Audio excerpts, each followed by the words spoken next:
How can camp benefit our young people spiritually? Let's take a look at that in just a sec. Welcome to the show. I'm Daniel Dalp, and this is For Your Sunday Morning Drive, the short podcast with the goal of providing some motivation, drive, and encouragement on your way to worship and helping you to recenter your mind on those spiritual things on a hectic Sunday morning. Today, our guest is Trisha Vaughn. And since you can read the episode title, you know she's going to share some thoughts about Western Kentucky Youth Camp. If you're familiar with WKYC, then more likely than not, when you think of camp, Trisha's name comes to mind. Trisha loves camp, and she loves the God that camp helps young people get to know. She serves as the campaign director for WKYC and does a ton behind the scenes to help it grow. And you may be thinking to yourself, it's only February. Summer is a world away. Well, fair enough. But I did want to let you know that this year camp registration does open on March the 2nd. Now, if you are interested in attending or sending your young people to camp, I've put all the good details on how to register in the show notes of today's episode. And if you'd like to donate to Western Kentucky Youth Camp to help them in their mission of building strong Christians, well, that info is going to be in there as well. Take a look at it. Well, that's enough from me. Trisha, thank you for joining us. I'm so thankful that you did. Let's go ahead and get the show on the road. This is episode 96, WKYC. Let's go to church.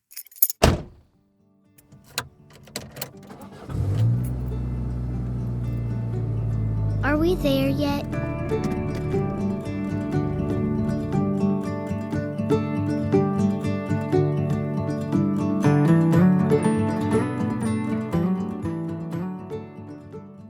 Western Kentucky Youth Camp is deeply personal to me. It's not just the heartbeat of my own summer experience. It's the medium through which God gave me the biggest blessings of my life. Growing up, I was the only person in my grade that attended my small church. The church was a tremendous blessing in my life. I loved how the church was committed to New Testament principles and also the importance of intergenerational living. I had friendships with everyone. This was deeply formative, and I do think we've lost something in our culture by not having those kinds of relationships. Western Kentucky Youth Camp gave me a place to land, especially in my teens, with people my own age who had questions and were going through the same life experiences in real time as me. It also gave me others in different seasons of life too. People who had been through hard things and lived to tell the tale. People who had wisdom to offer and friendship to give that were outside of my normal circles. I remember going to camp since Pee Wee weekend and the epic water balloon fights of elementary week. I enjoyed my middle years at camp too. Teen week was unique because that year I had to go alone. I walked into camp not feeling like I had a relationship with anyone there because my usual crew was not present. I made a promise to myself to put myself out there no matter how uncomfortable or nervous I felt in the moment, and I'm really glad I did. I have lifelong friendships because of the connections I made with other campers, counselors, and staff. The Washington Avenue Church of Christ cabin took me in like I was one of their own. It was like we had never missed a beat. I will always remember their hospitality at camp and making me feel loved and valued. I have my husband because of WKYC. The camp brings youth groups from all over Western Kentucky and Nashville, Tennessee area into the fold. I was baptized at camp.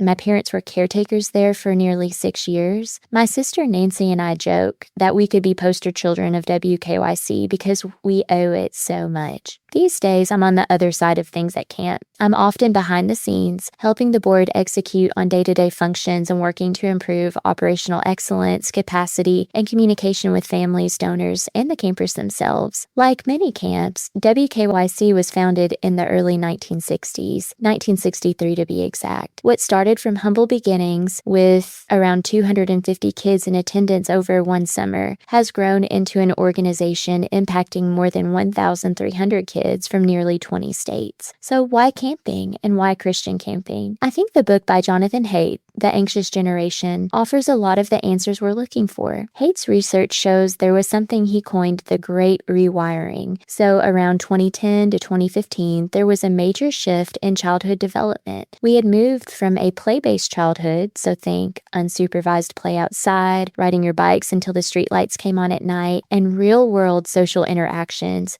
to a phone-based childhood dominated by smartphones, iPads, and social media. So not only do you have helicopter or lawnmower parents overprotecting their kids physically, you also have underprotection on the internet. This has absolutely fueled the mental health crisis in our children. They're more anxious, they're more depressed, they're experiencing self-harm and suicide at alarming rates, not to mention the social comparison and isolation. They've never been more connected virtually and yet so alone in real life. Camp is a way to restore that lost play-based experience. I think everything about WKYC is the opposite of the phone-based childhood. You have a rustic, natural setting, a device-free zone, kids in groups, whether that's in their cabins or on their teams, and you have free play. All of these things help wire kids' brains to handle fears, assess risk, bounce back from setbacks. We know that these things help reduce anxiety by fostering independence and helping with emotional regulation. Let them figure it out. Kids are also learning social norms through face-to-face interaction. They're learning independence and maturity. 30 years ago, asking campers to mop their cabin floor or dry dishes was not unusual. Today, we have campers who've never done a chore in their lives do chores for the first time here. These teach responsibility in a safe setting. They help kids transition from dependence to autonomy. We also have campers say how much they love being phone-free at camp. They realize how big of a weight phones are psychologically. Camp offers a clean break for a week that allows them to focus, keep their attention on something longer than a 10-second reel, and they return home rested despite not sleeping as much. Their moods are better, their focus is better, and their habits are rewired to live in an analog world. At camp, we're committed to analog living, to touching grass, to being in nature. These things make camp different from the regular experience. But what makes WKYC stand out the most is its culture. Camp is full of staff who volunteer their time. On any given summer, we have up to 530 people who donate their time to us. They love camp so much because of the message that it shares with children and other staff that Jesus saves us, that Jesus is the one in whom we can put our trust and we find rest in him. They want to offer campers those same experiences that they had. The culture truly is exceptional. It's felt, it's compelling, it's why we do what we do. So many people describe it as heaven on earth. There is absolutely no better way to spend your summer. We've made a lot of improvements over the last few years. We've updated our cabins to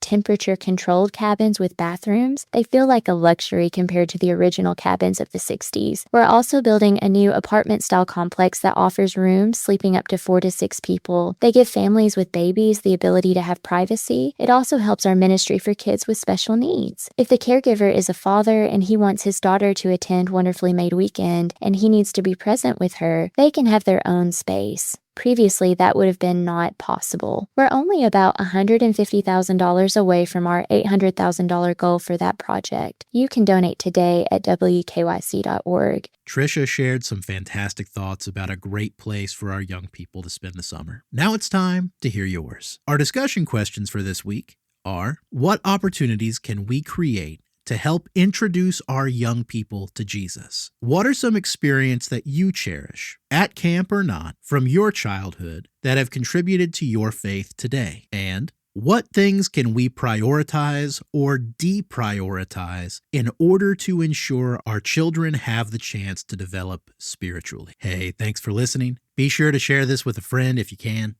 I hope to see you at camp this summer. It's a great place for our young people to meet Jesus. Thanks for listening, and I'll see you Sunday.